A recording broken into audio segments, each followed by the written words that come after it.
पवित्र श्रीमद् भागवत गीता, पवित्र चारों वेद, पवित्र कुरान शरीफ, पवित्र बाइबल, पवित्र गुरु ग्रंथ साहिब, पवित्र कबीर साहिब की वाणी में छुपे हुए गूढ़ रहस्य अर्थात तत्व को जानने के लिए कृपया अवश्य सुनिए जगत गुरु तत्वदर्शी संत रामपाल जी महाराज के मंगल प्रवचन।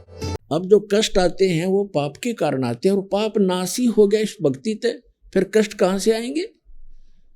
जब कांटे से दुख होता है, फसल में कांटेदार झाड़ियां उग जाती थी और वो दवाई ने वो पहले खत्म कर दी, स्टार्ट से ही बड़ी थी वो भी जला दी तो कांटे नहीं रहे, तो हानि कहां से होगी? दर्द नहीं होगा। इसी प्रकार पुण्यात्माओं, इस समर्थ की शरण में आने से कहते हैं कि सतगुरु के दरबार में कमी काहे की ना, और हंसा मौज नहीं पावता तेरी चूक चाकरी में। अब कहने का भाव यह है कि यदि आपको लाभ नहीं हो रहा तो आपकी कोई मर्यादा में भंग है, या आपकी श्रद्धा ठीक नहीं बनी, आपकी चाकरी में चूक है, आपकी श्रद्धा या सेवा भक्ति में कोई त्रुटि बनी है। विचार कीजिए, जैसे एक ही खंभे से, एक ही ट्रांसफार्मर से और 10, 20, 50 घरों को, परिवारों को कनेक्शन मिला हुआ है। अन्य के पंखे चल रहे हैं, मोटर चल रही हैं, कूलर चल रहे हैं, और एक का नहीं चल रहा है, तो उसका कोई कनेक्शन लूज हो लिया या कट चुका है किसी कारणों से, उसकी वेरीफाई करो क्यों, किस कारण से कनेक्शन कटा, हमारे घर ये पावर क्यों नहीं आई। और पावर भी पहुंची हुई है तो आपके कोई पंखे या कूलर में डिफेक्ट है, आपकी फिटिंग में डिफेक्ट है, उसको ठीक कराइए। तो इसी प्रकार इस परमात्मा से उपदेश दीक्षा लेने के बाद आप जी मर्यादा अवश्य निभाएं। कबीर साहब कहते हैं, जब तक हंसा हमरी आना, काल लगे ना तेरा बाणा, पग पग पर यो तक तक मारे, काल अचानक बाना। अब क्या बताते हैं कि यो काल पग पग पर अचानक दुर्घटना कर देता है, कोई हानि कर देता है, जब इसका संस्कार हानि का होता है। और जब हम परमात्मा की शरण में आ जाएंगे और मर्यादा में रहेंगे तो परमात्मा कहते हैं, जब लग हंस हमारी आना, ये पुण्यात्मा, ये हंस हमारा भक्त जब तक हमारी आन माने मर्यादा में, आन कान में, हमारी मर्यादा में रहेगा, और तब लग लगे न तेरा बाना। काल को कहते हैं कि हे काल, जब तक मेरा हंस मेरी मर्यादा में है तू अटैक नहीं कर पाएगा। तो हमने मर्यादा को बहुत महत्व देना पड़ेगा। अब परमात्मा क्या बताते हैं कि जैसे ये मर्यादा आपकी इतनी कंपलसरी है, जो दास आपको नियम बताता है। जैसे सीता जी के बारे में श्री रामायण के अंदर आपने बहुत बार सुना है कि रावण का मामा मारीची एक स्वर्ण मृग बनकर, सोने का हिरण बनकर, और जहाँ सीता ने कुछ बगीची लगा रखी थी, वो फूल फालों को तोड़ने लग गया, खराब करने लगा। और जो ही सीता की दृष्टि पड़ी, वो सोने का मृग बहुत सुंदर लगा। उसने अपने पति से कहा कि इस मृग को मेरे लिए लाओ पकड़ के, जिंदा या मुर्दा, नहीं तो मैं अनशन कर दूंगी। अब राम विवश हुए और लक्ष्मण को कहकर चल पड़े कि ये मैं लाता हूँ, इसको जहाँ तक मैं प्राप्त होगा तो मत आना, और यहाँ सीता की सुरक्षा रखना, जंगल का काम। श्री राम वाण लेकर चल पड़ा। मर्ग आगे चल के बहुत दूर ओझल हो गया, काफी दूर निकल कर वहां से आकाशवाणी कर दी, हाय भाई मर गया, हाय भाई मर गया। लक्ष्मण और सीता ने दोनों ने सुनी आवाज, तो सीता ने कहा कि तेरे भाई आपत्ति में है, आप जाइए और उसको बचाइए। लक्ष्मण ने कहा कि ये कोई जाल है, मेरे भाई पर कोई आपत्ति नहीं हो सकती, आपको पता नहीं है उनके सामर्थ्य का। लेकिन वो नहीं मानी और उल्टी सुल्टी कुछ उठ पटांग बातें कह दी कि तेरे मन में दोष है, तू चाहता वो मर जाए, मुझे पत्नी बनाना चाहता है, तो इसलिए नहीं जाना चाहता। इससे दुखी होकर वो सूरवीर कहने लगा कि माता ठीक है, आज तक ये मन में दोष भी नहीं था, पर आपने गलत बात बोल दी।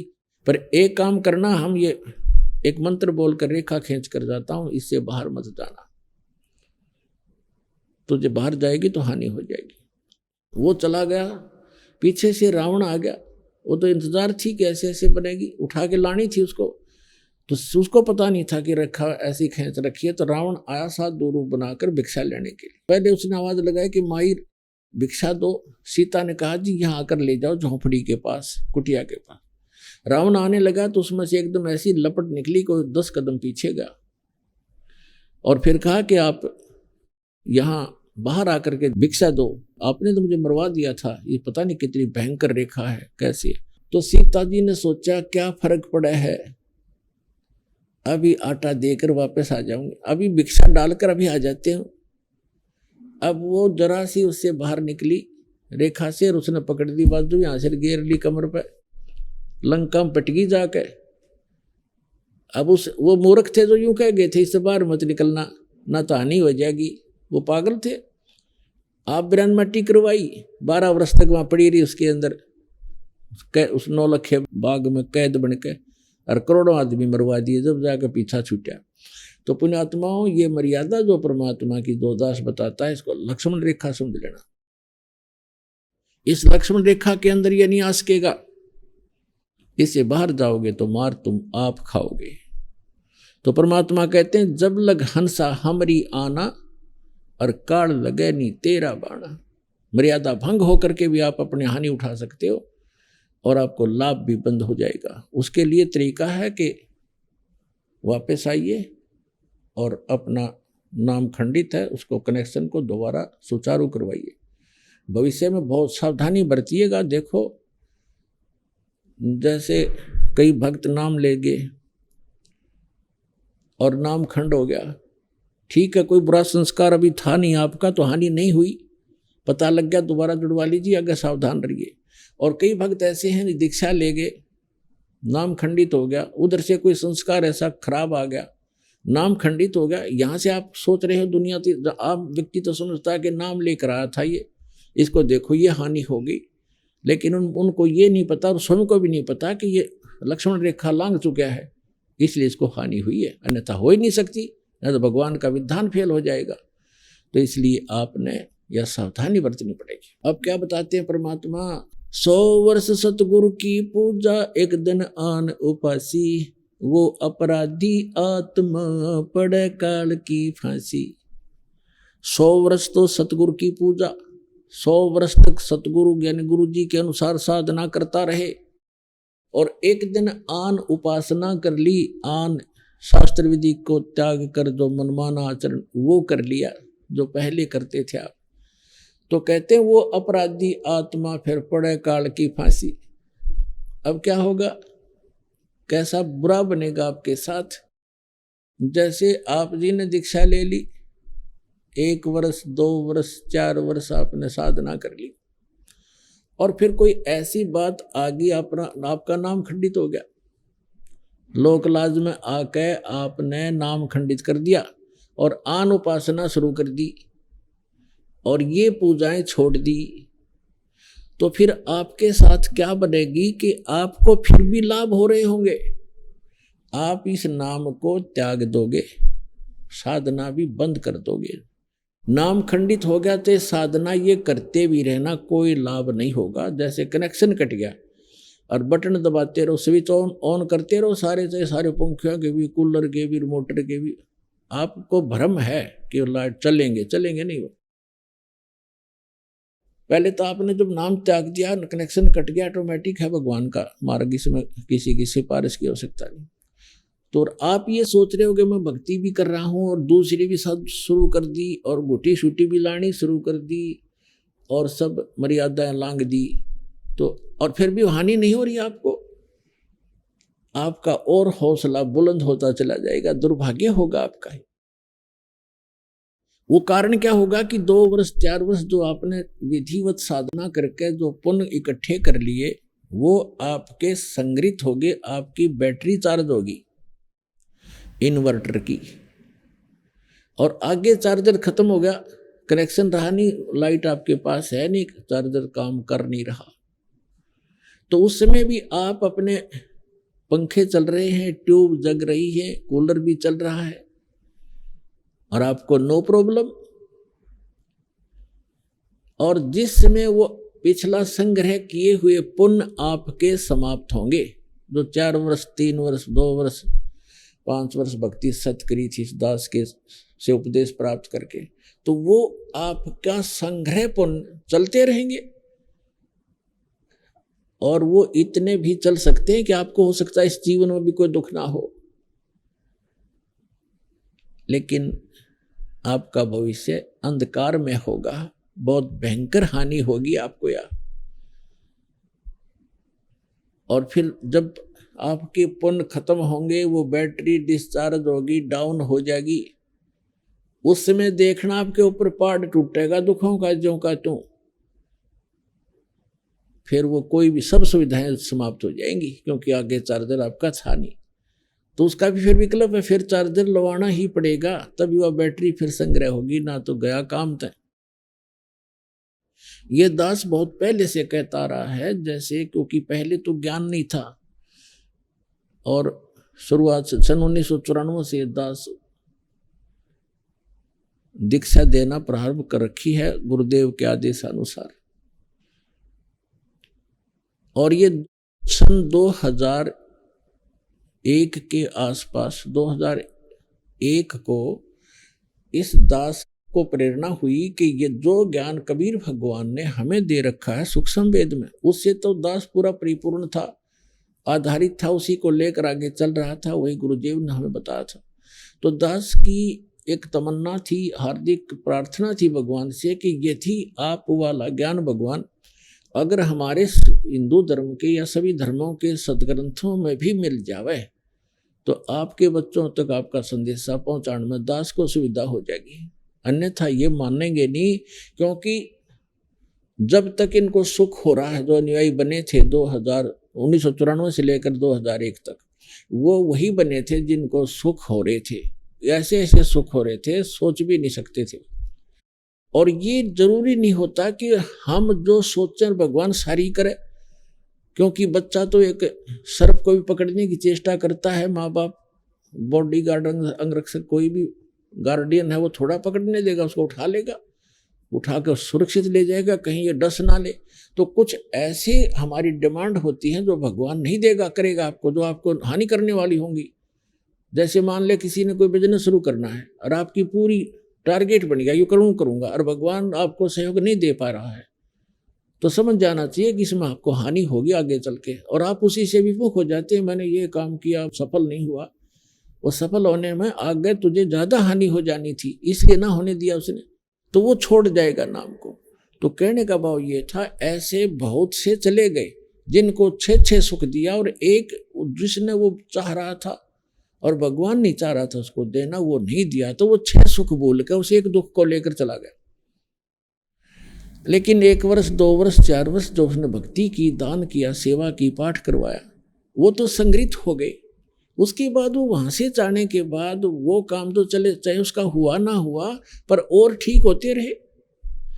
तो उसका दुर्भाग्य था, उसको ये महसूस नहीं हुआ कि तेरा कनेक्शन कट गया, और ये पुण्य जो संग्रह तू कर लिया, ये 1 वर्ष 2 वर्ष 4 वर्ष 10 वर्ष भी चल सकते हैं, लेकिन आगे क्या बनेगा ये ज्ञान नहीं था। अब ये दास देख रहा है जो 10-10 वर्ष 15-15 12-12 वर्ष हो गए नाम त्याग गए, जो 2-2 वर्ष 3-3 वर्ष 4-4 वर्ष साधना करके छोड़ गए, अब आ रहे हैं लुटपिट कर दोबारा रोते हुए कि वही दुख फिर शुरू हो गए। और मैं प्रतिदिन कहा करता सत्संग में कि ऐसे दुख आवेंगे ये जो चले गए यहाँ से, अब रोते हुए आ रहे हैं, उनको वही दुख फिर प्रारंभ हो गए। तो पुण्यात्माओं, ये ज्ञान का होना प्रथम है। जैसे श्रीमद् भगवत गीता अध्याय नंबर 4 के श्लोक नंबर 33 में कहा कि अर्जुन, द्रव्य में यज्ञ से ये ज्ञान यज्ञ श्रेष्ठ है। द्रव्य में यज्ञ है, जैसे कहीं कंबल बांट दिए तो धन से धर्म होता है, कहीं पर भंडारा कर दिया कि तो हॉस्पिटल या धर्मशाला बनवा दी। कहते हैं इसकी अपेक्षा पहले तू ज्ञान समझ। ज्ञान यज्ञ श्रेष्ठ है। ज्ञान यज्ञ माने जैसे गीता अध्याय नंबर 4 के श्लोक नंबर 32 में कहा है कि अर्जुन जो साधनाएं मैंने अभी आपको अध्याय नंबर 4 के श्लोक 25 से लेकर और 30 तक बताई हैं, ये सभी अपने अपने हिसाब से सभी साधनाएं करते हैं और अपनी अपनी साधनाओं को ये सभी पापनाशक जानते हैं। लेकिन सच्चिदानंद घन ब्रह्म ने अपने मुख से बोली वाणी वो तत्व ज्ञान है, उसको सूक्ष्म वेद कहते हैं हम संत भाषा में। वो सूक्ष्म वेद है, वो तत्व ज्ञान है और उसके अंदर विस्तार से सब ज्ञान कहा गया है। विस्तार से धार्मिक अनुष्ठानों यज्ञों की जानकारी उसमें बहुत विस्तार के साथ है। वो सच्चिदानंद घन ब्रह्मणे मुखे, यह अनुवाद गलत कर रखा है गीता अनुवादकों ने, यहाँ लिख दिया वेद की वाणी में। वेद की वाणी तो गीता है ही सारी, वो तो गीता ज्ञानदाता कहता, वो ज्ञान तो इससे अन्य है और वो भगवान बोलता खुद आकर के अपने मुख कमल से कहता, वो है तत्व ज्ञान। तो उसमें क्या कहा है कि सच्चिदानंद घन ब्रह्म की वाणी में, उसके मुख कमल से उतरित वाणी में यानी कबीर वाणी में विस्तार से कहा गया, उसको तो तत्वदर्शी संतों को उससे समझ, वो तत्व ज्ञान है। तो यहाँ तो चौथे अध्याय के 33वें श्लोक में कहा है कि द्रव्य में यज्ञ से ज्ञान यज्ञ श्रेष्ठ है। पहले तो ज्ञान समझ, फिर दान करना धर्म। एक वैसे कितना काम का बे मतलब कितना मंदिर का लठगडवा दिया, मंदिर बनवा दिया, पता उसका क्या लाभ है उस मंदिर का। कहीं धर्मशाला बनवा दी, अच्छी बात है। कहीं आपने भंडारे कर दिए, कंबल बांट दिए, मेडिकल बनवा दिए, कोई प्याऊ बनवा दी, अच्छी बात है, लेकिन मोक्ष तो नहीं हुआ आपका। आप पहले तत्व ज्ञान समझिए, फिर दीक्षा लीजिए संत से, फिर जैसे डॉक्टर बतावे वो उपचार चलेगा। डॉक्टर आपको जो परहेज बतावे वो भी आपने करने पड़ेंगे और पथ्य अपथ्य का आपने ध्यान रखना पड़ेगा, तभी आपका उपचार होगा। तो इसी प्रकार आपने सबसे पहले ज्ञान समझना चाहिए और ज्ञान समझ के उसके बाद फिर अपना सत्य भक्ति जैसे गुरु जी बतावें वैसे करने से ही आपको लाभ होगा। तो यहाँ दास का जो उद्देश्य है कि वो अब जो पहले इस ज्ञान को ढंग से समझा नहीं, अब परमात्मा ने दया करी आपके ऊपर, आप तो समझ रहे हो, साथ के साथ सब प्रमाण देख कर आते हो, तो आप डगमग नहीं हो सकते। लेकिन उस समय अभाव हमारे सामने ये था कि दास को इन सदग्रंथों में यह परमात्मा का बताए ज्ञान वाली सच्चाई प्राप्त नहीं थी, ज्ञान नहीं था। 2001 में परमात्मा ने प्रेरणा की इस दास को, कबीर साहब का एक अमर वाणी जो सच्चिदानंद घन ब्रह्म की वाणी वो याद आई कि वेद मेरा भेद है और मैं ना मिलूं वेदन के माही, और जौन वेद से मैं मिलूं ये वेद जानते नहीं। अब यह बात खटकी प्रेरणा दाता की है, करे करावे साइया मन में लहर उठा, दादू सिर दरजीव का वो आप बगल हो जा। एक प्रेरणा हुई क्रोथा आश्रम के अंदर दास पहले घर घर में सत्संग करता था, फिर इतना अधिक हो गया था सत्संग घर घर में नहीं कर पाया था, एक एक दिन 5-5 4-4 जगह पाठ शुरू हो जाते थे। फिर एक सामूहिक भक्तों ने एक आश्रम अपना खरीद लिया, किसी ने दान में दे दिया, जैसे भी दान से, और तो उसमें हम रहने लगे। फिर प्रेरणा हुई कि कोई परमात्मा ऐसी दया हो, आपके ज्ञान का कोई और समर्थक मिल जाए, जैसे वेदों में हो, उसके बाद गीता जी में हो, पुराणों में ये प्राप्त हो जावे, तो अपना आपके हिंदू धर्म के कम से कम भक्त मान जाए, आपको आपका ज्ञान स्वीकार कर ले। तो परमात्मा ने कहा कि वेद मेरा भेद है, मैं ना वेदन के माही, और जौन वेद से मैं मिलूँ वो वेद जानते नहीं। तो ये बात खटकी कि वेद भगवान की का भेद है, परमात्मा की जानकारी दे रहे हैं। कबीर साहब कहते हैं मेरी महिमा गा रहे हैं वो। तो वेद तो हमने कभी देखे भी नहीं थे, वो किस पर टाइप के हैं, कैसे हैं। तब तक गीता हम पढ़ा करते थे तो ये भी सुना करते थे कि सभी सदग्रंथों का सारभूत है श्रीमद् भगवत गीता। तो श्रीमद् भगवत गीता के अंदर दास ने जब पढ़ना शुरू किया, क्योंकि पहले तो इतना बिजी शेड्यूल था, फिर आश्रम में रहने से कुछ हल्का हुआ तो समय मिला मुझे, उसमें देखा कि गीता ज्ञानदाता खुद कहता है कि अर्जुन तू उस परमेश्वर की शरण में जा, उसकी कृपा से तू परम शांति को, सनातन परम धाम को प्राप्त होगा। दास की ऐसी स्थिति होगी जैसे भूखे न भोजन मिल जाए, निर्धन न धन मिल जाए, ऐसी स्थिति होगी। न फूला नहीं समाऊं है भगवान, आपने सारा खजाना भी रखा है इसमें आपका ही। उसमें सारा नए सिरे से गीता जी का अनुवाद किया, जिसको गहरी नजर गीता में आपके पास उपलब्ध है। परमात्मा के ज्ञान के आधार से उसका पुनर्अनुवाद किया। जो सब अनुवादकों ने गलत कर रखा है, अक्षरों का अनर्थ कर रखा है अर्थों के। जैसे अनुत्तम माने चौथी कक्षा के बालक ने पूछ ले, अनुत्तम माने उत्तम माने गुड, अनुत्तम माने बैड। और ये कहे अनुत्तम माने जिससे उत्तम कोई और ना हो। जैसे उत्तीर्ण है, उत्तीर्ण माने पास, बच्चा उत्तीर्ण हो गया, पास हो गया। और अनुत्तीर्ण लिखा हो किसी के पीछे और वो नौका में सबसे उत्तम पास हो गया हूँ, पीटे जा छाती पास तो टट्टू हो गया तू। तो वो भूल इन न रखी बालकों वाली बातें। 7वें अध्याय के 18वें श्लोक में गीता जी में गीता ज्ञानदाता तो कहता है मेरी ये ज्ञानी आत्मा नेक आत्मा है, परमात्मा के लिए समर्पित है, लेकिन इनको तत्वदर्शी संत नहीं मिला। इस कारण से मेरे वाली अनुत्तम साधना में ये गति में लीन रहे। अब गीता अध्याय नंबर 8 के श्लोक नंबर 13 में गीता ज्ञानदाता कहता है ओम इति एक अक्षरम ब्रह्म व्यवहारण माम अनुसमन ये प्रयाति तदंदेहम सयाति परमाम गतिम।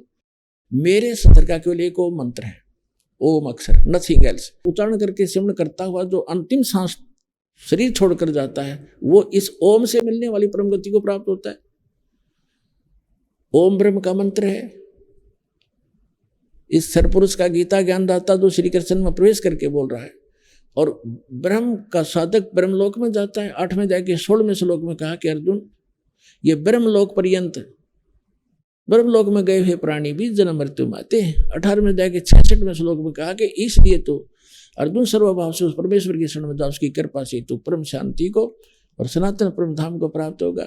15वें अध्याय के 4थे श्लोक में कहा कि तत्वदर्शी संत की प्राप्ति के पश्चात परमेश्वर के उस परम पद की खोज करनी चाहिए जहाँ जाने के बाद साधक फिर कभी जन्म मृत्यु में नहीं आते।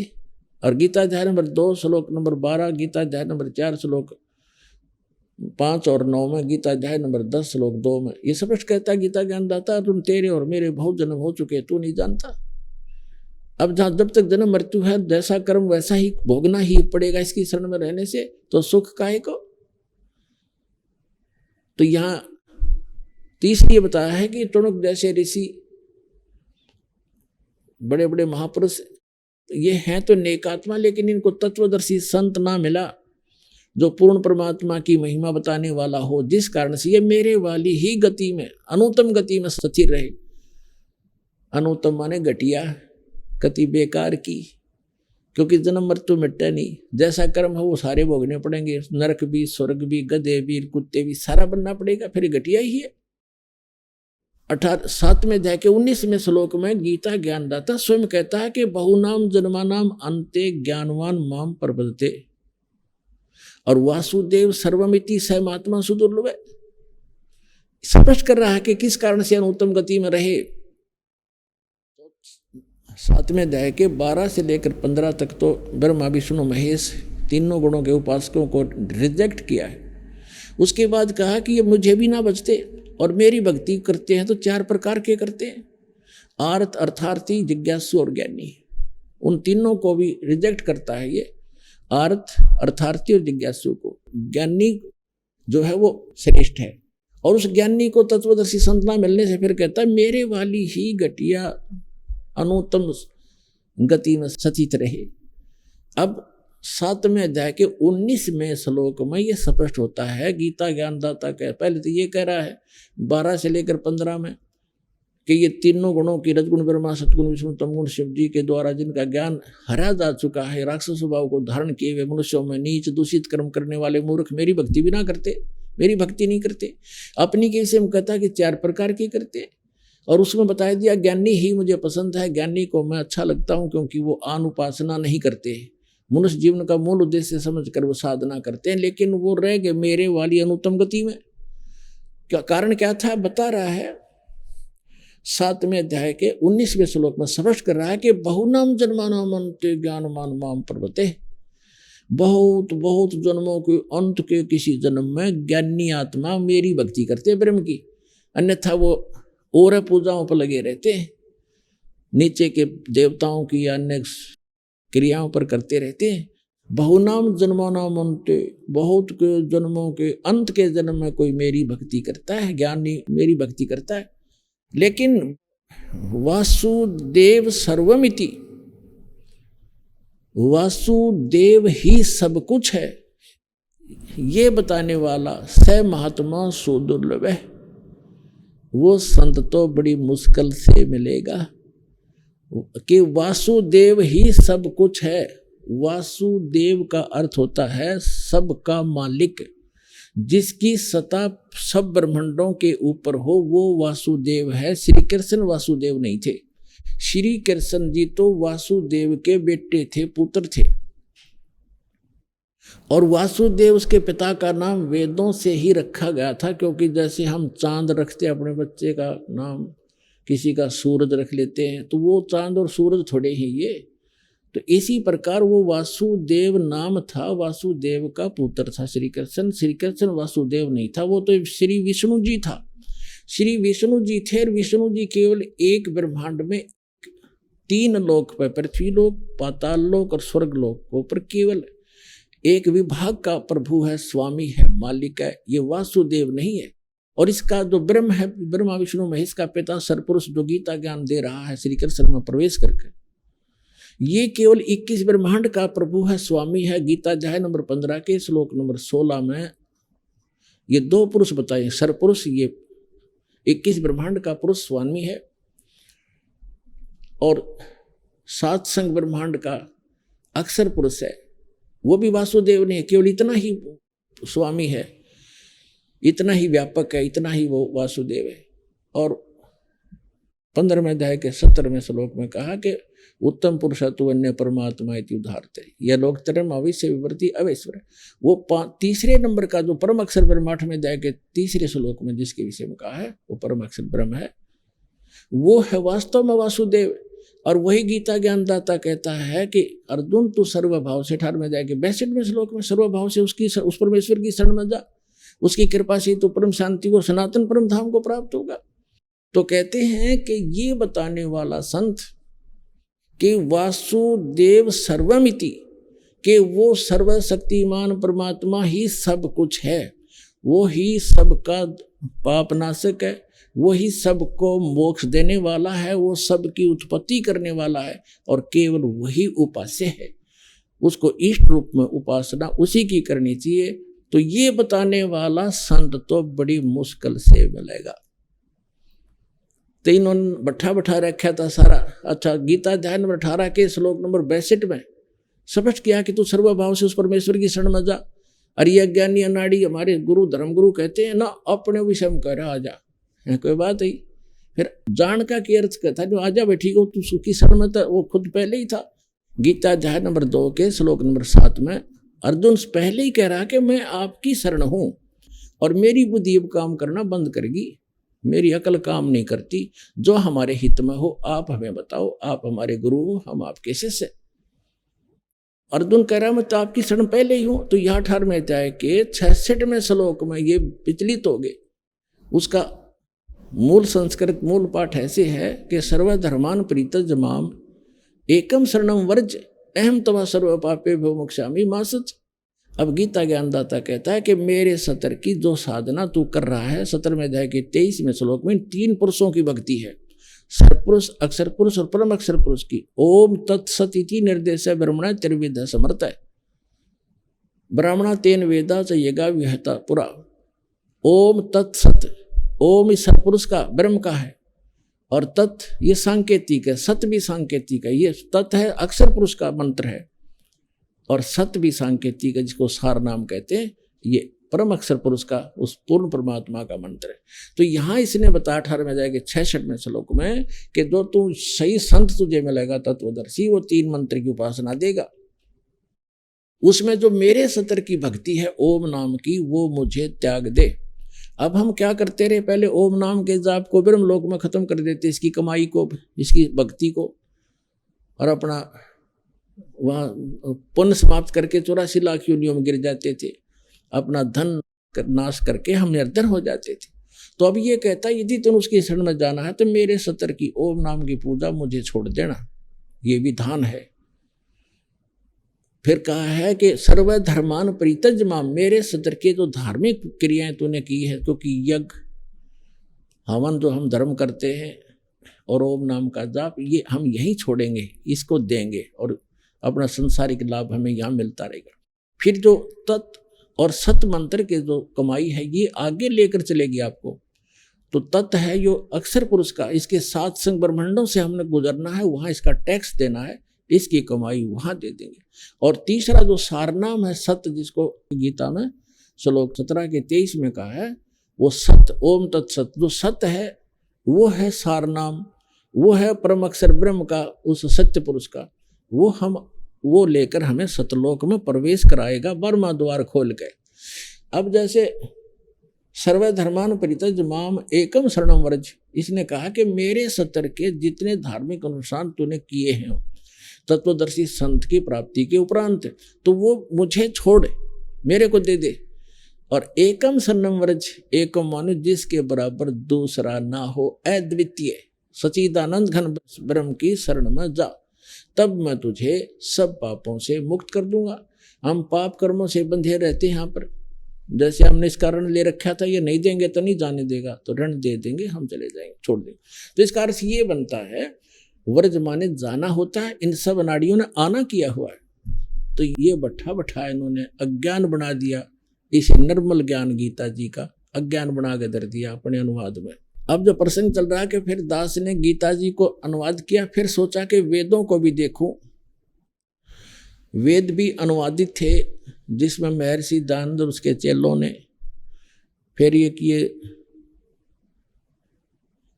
और था श्री राम शर्मा, इन कईयों के अनुवादकों के दास ने वेद पढ़े, क्योंकि मूल ज्ञान दास के पास था जो तत्व ज्ञान है। और इन्होंने इन सदग्रंथों के जहाँ अनुवाद खराब किए वो दास के समझ में तुरंत आ गए। तो फिर वेदों को देखा वो तिरेगी। फिर दास ने सोचा था कि ये महर्षि दयानंद जो है ये वेदों का विद्वान समझा जाता है, और सत्यार प्रकाश के बारे में हम भी सुना करते थे कि इन्होंने वेदों को ही सरल करके इसमें लिखा है, उसका ज्ञान है। तो दास ने फिर सत्यार प्रकाश इस चाव से पढ़ा था कि अगर इसमें समर्थन मिल जाए तो यहाँ के लोग इसको बहुत मानते हैं, और ये भी और ज़्यादा सहयोगी होगा भगवान को भगवान मनाने में।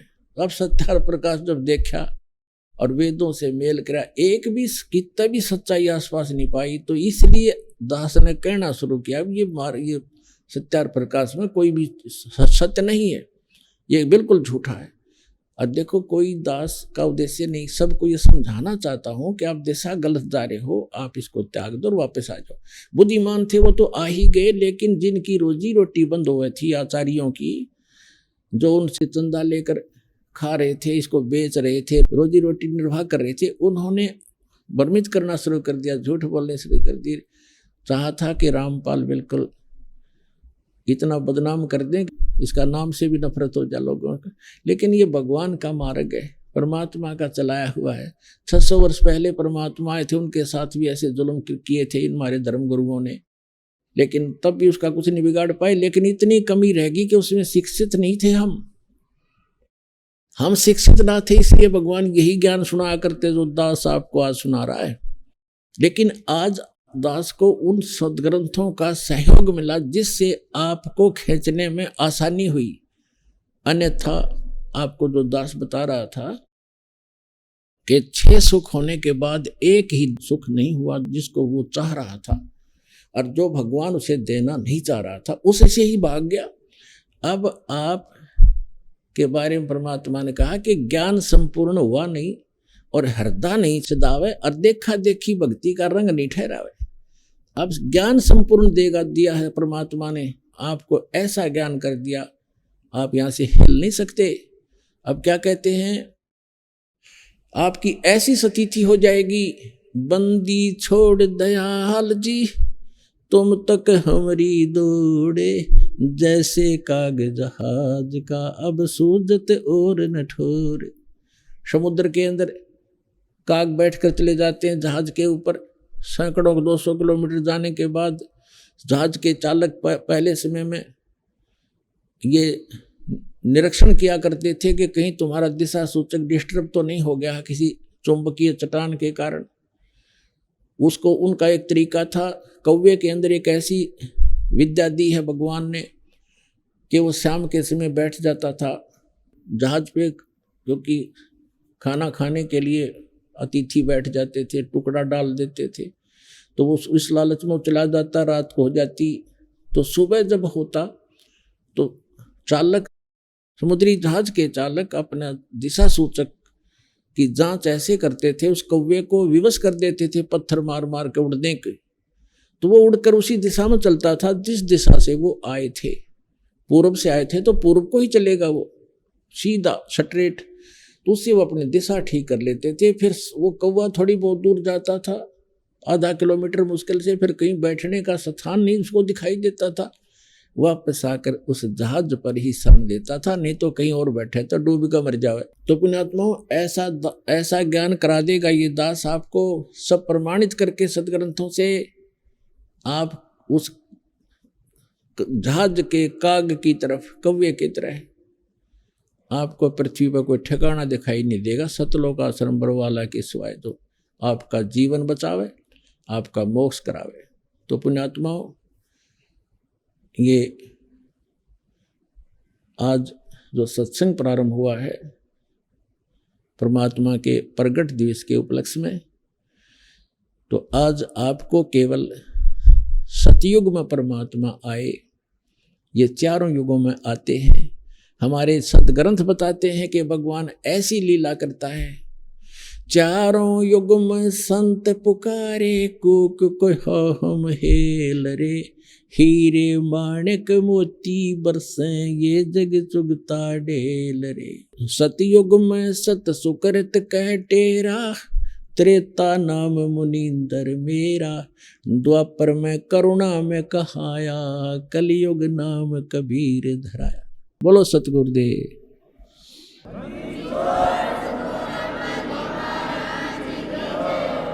परम पिता परमात्मा पूर्ण ब्रह्म, सारी सृष्टि के रचनहार, कुल के मालिक,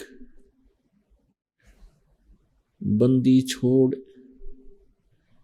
काल के लोक से, कर्म बंधन से छुड़वाने वाले बंदी छोड़, कबीर परमेश्वर, ये हमारे जनक हैं, हम सब आत्माओं के पिता हैं।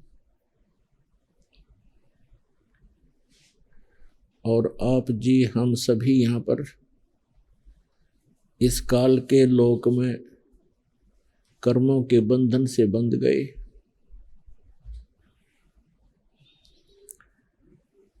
हम अपनी भूल के कारण, गलती के कारण यहाँ फंस गए। यहाँ हम बहुत कष्ट उठा रहे हैं। कोई जीव सुखी नहीं, किसी को अगले पल का पता नहीं कल आपका क्या होगा, एक सेकंड के बाद आपके साथ क्या घटना घटेगी। इसके बावजूद भी हम चिंतित नहीं होते। इसका कारण क्या है? इसके विषय में परमात्मा ने स्वयं आकर ज्ञान दिया है। वो परमात्मा चारों युगों में आते हैं, यथार्थ ज्ञान स्वयं ही बताते हैं और कहते हैं कि कबीर ये माया अटपटी, सब घट आन अड़ी, और किस किस को समझाऊं, या कुएं भांग पड़ी। अपन आत्मा विचार करने की बात है कि हम प्रतिदिन देखते हैं कहीं फ्लड आ जाता है, सैकड़ों की संख्या में मानव मर जाते हैं, कहीं सूखा गिर जाता है, हाहाकार मच जाती है, कहीं भूकंप आ जाता है, कई बार तो लाखों की संख्या में जनहानि हो जाती है। और शेष बचे हुए कभी चिंता नहीं करते कि जहां आप बैठे हो क्या ये स्थान वैसा ही नहीं है जहां पर ये घटनाएं घट गई। तो आप जी को यानी हम सबको ये चिंता क्यों नहीं बनती? क्योंकि हमारे ऊपर इस काल भगवान के भांग का नशा है, और नशे में व्यक्ति कितनी भी भयंकर उसके सामने घटना होनी हो, वो चिंतित होता ही नहीं। इस भांग के नशे को उतारने के लिए परमात्मा ने यथार्थ ज्ञान, सूक्ष्म वेद, तत्व ज्ञान रूपी एंटीबायोटिक ये प्रवचन स्वयं आकर के जानकारी दी, और इनके सुनने से, कानों के माध्यम से ये अंदर डोज जाती है। ये डोज लेने से हम सतर्क होते हैं, हमारे यहाँ भांग का नशा उतर जाता है, और तब हम चिंतित होते हैं। तब हम इतना चिंतित होते हैं, चिट्टी भी मर जाती है तो भी दुखी होते हैं। कोई कुत्ता अनजानपने में आपकी गाड़ी के नीचे भी आकर मर जाता है, उससे भी चिंतित होते हैं। काफ़ी देर तक आत्मा परेशान रहती है। अब देखिए बेचारा चला गया, और एक दिन हमने भी ऐसे ही चला जाना है। ये बातें हमें फिर रह रह कर याद रहने लग जाती हैं, भगवान ज़्यादा याद आता है, और इस प्रकार फिर हम यहाँ से सत्साधना करके और यहाँ के भौतिक सुखों की इच्छा समाप्त करके हम वहाँ चले जाएंगे जहाँ जाकर जीव सदा सुखी रहता है, जहाँ मृत्यु नहीं होती, वृद्धावस्था नहीं है, कोई रोग शरीर में नहीं होता। ऐसा स्थान है वो सत्यलोक। और उस सत्यलोक की नकल यहाँ काल भगवान ने, सरपुरुष ने भी कर रखी है, जिसमें स्वर्ग महास्वर्ग बना रखे। अब डुप्लीकेट वस्तु तो डुप्लीकेट ही होती है। इतना अंतर समझो जैसे एक बूरा कोट रखी हो, बूरा चीनी से बूरा बना रखी हो, एक थैली में बूरा रखी हो या कटोरे में, और दूसरे कटोरे में नमक रखा हो। अब दोनों देखने में एक जैसे हैं, लेकिन उनके टेस्ट में बहुत अंतर है। तो सतलोक तो समझो बुरा है, और यहाँ के जो काल ने बनाए हुए स्वर्ग महास्वर्ग ब्रह्मलोक आदि जितने भी स्थान हैं, ये नमक है।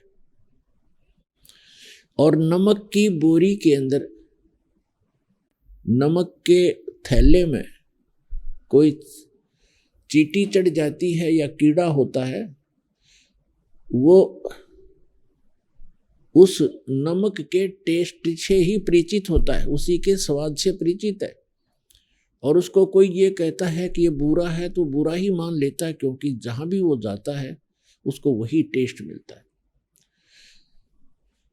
और जो बूरा के कटोरे में, बूरा के थैले में, चीनी के थैले में जो होगा, उसको पता चलेगा फिर टेस्ट क्या है। क्योंकि डुप्लीकेट और ओरिजिनल जो लोक, सतलोक और ये स्वर्ग लोक हैं, ये मिलते जुलते हैं। यहां भी चार मुक्तियां हैं, ये नासवान है। सतलोक की जो चारों मुक्ति वो सदा रहने वाली है, इनसे अधिक सुख है। तो इस प्रकार हमने अभी तक ज्ञान था नहीं, और उस यथार्थ ज्ञान को बताने के लिए स्वयं परमेश्वर आते हैं, क्योंकि परमात्मा ही सर्वम है, वही यथार्थ ज्ञान दाता है, वही जगत गुरु है, और वही सच्चा भगवान है, अविनाशी परमात्मा है। वही हमारा सच्चा साथी है, वही हमारा पिता है, वही हमारा बंधु है, और वही हमारा माता और पिता है। इसलिए परमात्मा को कहा जाता है तुमेव माता च पिता, तुमेव सखा, तुमेव विद्या च तुमेव देव देव। परमात्मा ही अब साथी है, सच्चा मित्र है। माँ और बाप का रोल होता है, ठीक है, हमारा भी हमारी बहुत विशेष ममता, लेकिन वो सथाई छोटे होते हैं, माता मर जाती है, पिता मर जाता है, फिर भी हमें साथ नहीं दे पा सकते। इसलिए वो सच्चा साथ आत्मा है और वही अर्थ ज्ञान देने के लिए स्वयं है। आज का जो ये जो सत्य है, ये किस उपलक्ष्य में परमात्मा स्वयं आते हैं। प्रत्येक युग में वो यथा अपने द्वारा रची हुई सृष्टि बताते हैं और हमें देते हैं कि आप यहाँ लोक के रहने वाले नहीं हो, ये नहीं है आपका। कोठी और बंगलों जिस देश को आप अपना मानते हो, ये नहीं है। अंत ना जाने कहाँ आपका किसी पक्षी रूप में हो गए तो हो सकता है आप देशों में जन्म हो जाए, आपके पुकार एक दूसरे से मिल, जिस कारण से आपका ये स्थायी, इसके विषय में परिचित महापुरुषों ने कहा है। दास साहब जी कहते हैं, अग गए ना रे सब जा बिन साहेब की कहीं ठोड़ ठकना। पहले चले गए तो अपनी सतीथी उनके साथ क्या बना, आगे जाके उनकी और जो शेष बचे हैं वो भी ऐसे ही बारी बारी। और गरीबदास जी महाराज कहते हैं, बिन सादगी उससे भगवान की साहिब, बिन परमात्मा की ठोर ठिकाना ना। तो हमने देखना होगा कि हम किस परमात्मा की, किस भगवान की, स्वामी की, खुदा की, गॉड की। इसके लिए की परिभाषा को समझने से, साहब किसे कहते हैं, किसे कहते हैं, स्वामी मालिक। पर जैसे एक तहसीलदार भी साहब कहलाता है, एसडीएम भी, डिप्टी कमिश्नर और कमिश्नर, मंत्री, मुख्यमंत्री, प्रधान, ये साहब कहलाते हैं। लेकिन प्रत्येक साहब क्षमता में अंतर है और ये हैं सभी साहब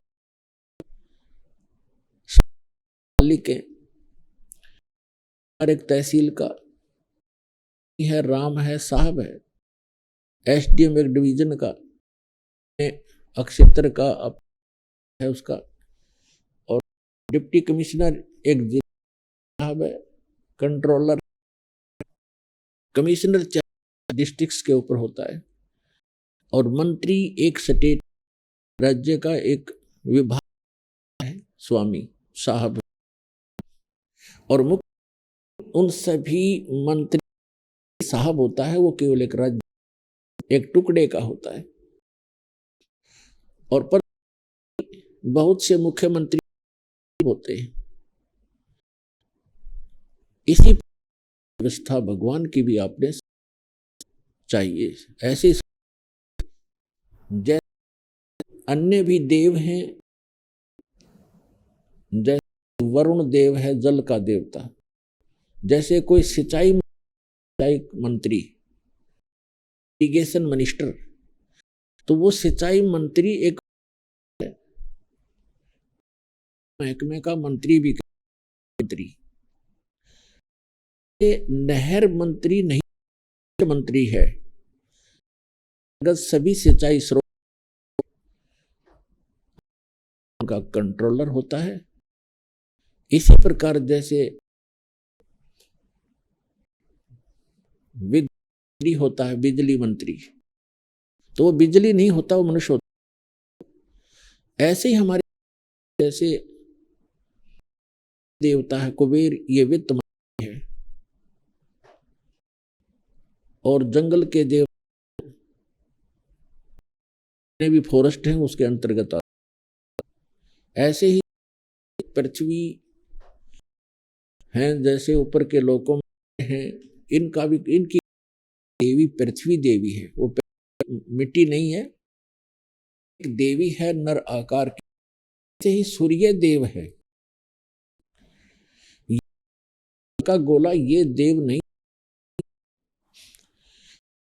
ये एक देव है, नर आकार है, इसके अंतर्गत सभी प्रकार हैं। ऐसे एक बहुत घने चंद्रमा है, प्रकाश उसके अंतर्गत आते हैं।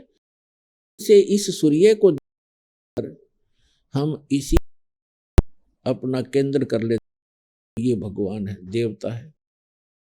और भी देवों के तीन हैं, वो एक श्री ब्रह्मा, दूसरे श्री विष्णु और तीसरे श्री शिव शंकर। ये तीन एक विभागीय, जैसे ब्रह्मा जी रजोगुण विभाग साहब हैं, मालिक हैं, स्वामी। भगवान विष्णु जी जो हैं ये तीन लोकों के अंदर विभाग के मंत्री हैं, और भगवान शंकर विभाग के साहब हैं, मालिक हैं, स्वामी हैं। ब्रह्मांड के अंदर 14 लोक हैं, 88,000 खेल बने हुए हैं, पुरी हैं, ब्रह्म लोक, ऊपर एक गुप्त लोक है और एक और लोक है। अब हम उन श्रद्धालुओं का भाव जानते हैं जो जगदर्शी संत महाराज जी से दीक्षा हैं तथा उनके द्वारा बताए गए भक्ति मार्ग हैं। सर नमस्कार। सर क्या नाम है आपका? सर अशोक कुमार जी, कहाँ से आए आप? बरुकी गांव, जिला बिजनौर। संत रामपाल जी महाराज जी से नाम लेने से पहले आप करते थे आप? सर साधना तो जो हिंदू भी लोग करते हैं, जैसे करके तो हम जी शंकर इष्ट मानते थे, और के व्रत रखना, नौ के और पूरा व्रत रखना और नीचे सोना, बहुत नियम से अपना थे जी। सर जब आप इस प्रकार की पूजा कर ही रहे थे, आपने संत रामपाल जी महाराज जी क्यों ली? सर मन में एक शंका सी थी हमारे के कोई भगवान, कोई और भी भगवान, तो मन में ऐसे कि शंकर भगवान बड़े हैं, किसकी साधना में लगे हैं, या बड़े हैं तो फिर वो किसकी साधना। सर ऐसे मन में सवाल उठते थे, परमात्मा कोई और है करते। सर मन में ऐसे इच्छा सी होती थी कि कोई और भगवान है, अभी कोई उसके लिए भी अपनी खोज से इच्छा सी होती थी, परमात्मा कोई और है। आने की खोज थी, वो कैसे पूरी हुई? वो सर ऐसा हुआ, एक संत रामपाल जी महाराज जी के हैं, उन्होंने पहले नाम ले रखा था। मैं बताया कि एक जीने की राह पुस्तक दी परमा संत रामपाल जी महाराज जी की, उसमें कुछ था, उसको पढ़ा हमने और उन्होंने सुनने के लिए बताया। संत रामपाल जी महाराज जी ने उसमें बताया कि एक जो उल्टा है उसके विषय में बताया कि सर तो उसके विषय में बता नहीं पाया, ना उसके विषय में कोई पता चला। अक्षर पुरुष एक पेड़ है, तीनों देवा सा कहाँ ये संसार। सर जी ये बात सुन के ऐसा लगा कि ये बात तो एक बार हमने सुनी है, ऐसा है इसके अंदर। तो बताया कि ब्रह्मा विष्णु महेश से भी भगवान हैं, जो और उनसे भी ऊपर भगवान कबीर साहब। तो सर जी ऐसा सुन के बड़ा लगा कि इसको, और हम सत्संग सुनते गए, बहुत सृष्टि परमात्मा जी बनाई कबीर साहब ने, मान रचे कैसे कैसे ये सृष्टि। सर ये सब सुन के हमें लगा कोई अलग से जिसके विषय में हमें मतलब जानना चाहिए और शिक्षा भी लेनी चाहिए। फिर उसके बाद में हम पता चला कि जी ये हमें नाम लेना है, कैसे कैसे पहुंचा जाएगा। के बताने से फिर हमने अपने सेंटर नाम ऊर्जा के नाम दीक्षा ले ली। क्या जब आपने संत रामपाल जी महाराज जी से नाम दीक्षा आपको कोई लाभ मिला? सर जी लाभ मिला, काफ़ी लाभ। पहली बात तो हमारा जो नशा था वो छूट गया। सर जी हम नशा करते थे बहुत, ये बहुत पीते थे सर जी। ये सुबह से उठना और लम पीना, भांग रखनी होती थी, ऐसे उठ के पता नहीं कितनी चिलम हमने पीनी, 10-20 की कोई गिनती नहीं थी सर जी। ऐसे हम बहुत नशा छूट गया सर जी। एक बार अचानक तो हमारे तो और गए अल्ट्रासाउंड, तो वहाँ डॉक्टर ने बताया कि आप जो गुर्दे पथरी है 20 mm की, और जी उसका आप उसकी वजह से आप में जो गंदा पानी है पेशाब की वजह से वो रुकने लगा है, और जल्दी ऑपरेशन नहीं करके आपकी किडनी को गला देगा। तो सर जी उसके बाद हम कुछ दिन ऐसे टालने के बाद वो और तेज, फिर हम दोबारा, वो बोले जी तुम इसका ऑपरेशन कराओगे, अच्छी नहीं लग रही है, इसका क्या हो जाएगा। सर जी उन्होंने ऋषिकेश के लिए लिख दिया, एम्स के लिए पहुंच गए। वहाँ गए, डॉक्टर चेकअप करे, टेस्ट लगाए, बहुत सारे टेस्ट करने के बाद कि ये तुम्हारा ख़राब होने लगी है और इसको, तो सर जी ये ऑपरेशन कराने, जब हम वहाँ वो उन्होंने वो नल की डालते हैं के लिए उन्होंने कोशिश करी, पेशाब की थैली जो लटकानी पड़ती है वो डर गए कि हमने आपसे नाम भी ले लिया और ये गंदगी हमसे नहीं लटकाई जाएगी, तो परमात्मा हमें इससे तो मौत या फिर ये नल की हमसे नहीं लगने की। सर जी ये अब बस ऐसे सोचे थे, परमात्मा की दया से संत रामपाल जी महाराज जी ने ऐसी दया करी कि वो नल की डॉक्टर से लगी नहीं, और जब वो नहीं, 2-3 बार उन्होंने कोशिश करी, 2-3 हज़ार की दवाई उन्होंने मंगाई थी हमसे, वो नहीं लग पाई। तो फिर वो डॉक्टर ने अपने बड़े वाले डॉक्टर को फ़ोन करके, सर ऐसे ऐसे एक मरीज़ है, उसके लिए हम नलके लगा रहे हैं, वो लग नहीं पा रही, कैसे पेट चीर के लगा दें। तो सर जी पूरी तैयारी उन्होंने पेट चीरने के लिए कर दिया था। तो सर जी मैं बस परमात्मा संत रामपाल जी महाराज से अरदास कर रहे थे, मालिक इससे तो अच्छा मौत दे दे, ये गंदगी हमसे लटकाई नहीं जाएगी। हम कैसे जनता को बताएंगे जाके, बाहर कोई हमसे पूछेगा तुम तो संत रामपाल जी महाराज के शिष्य बन गए और ये तुम ऐसे कैसे, ये तुम्हारे साथ हो गया। तो सर जी बस परमात्मा ऐसे करते करते वो डॉक्टर से नल की ना लग पाई, तो उन्होंने डॉक्टर, जो बड़ा डॉक्टर है, उन्होंने फ़ोन करा के भाई तुम इसको ऐसे रहने दो, अभी और टेस्ट लिख दो इनके लिए। तो सर जी उन्होंने 3 दिन के बाद हमें टाइम दिया और टेस्ट लिखे 3-4, बोले तुम 3 दिन के बाद आना।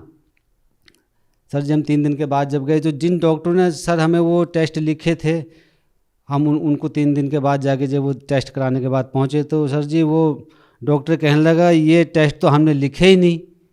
सर जी वहाँ जाके तो हमने परमात्मा का नया चमत्कार देखा, बंदी छोड़ने हमें बचा लिया।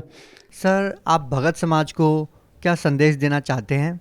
सर जी भगत समाज को तो यही संदेश देना चाहेंगे जी, जितने भी जो भाई बहन जो हमें देख रहे हों इस समय पे, जो हमारी उनसे सबसे प्रार्थना है हमारी कि संत रामपाल जी महाराज जी का ज्ञान सुनें, समझें और ज्ञान गंगा पुस्तक को पढ़ें, उसमें पूर्ण परमात्मा की जानकारी लें और अपने आप को, अपना ये मनुष्य जीवन सफल करें।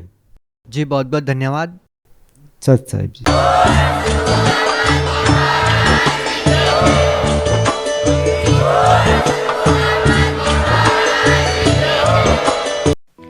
आप सुन रहे थे जगत गुरु तत्वदर्शी संत रामपाल जी महाराज के मंगल प्रवचन। अधिक जानकारी के लिए संपर्क करें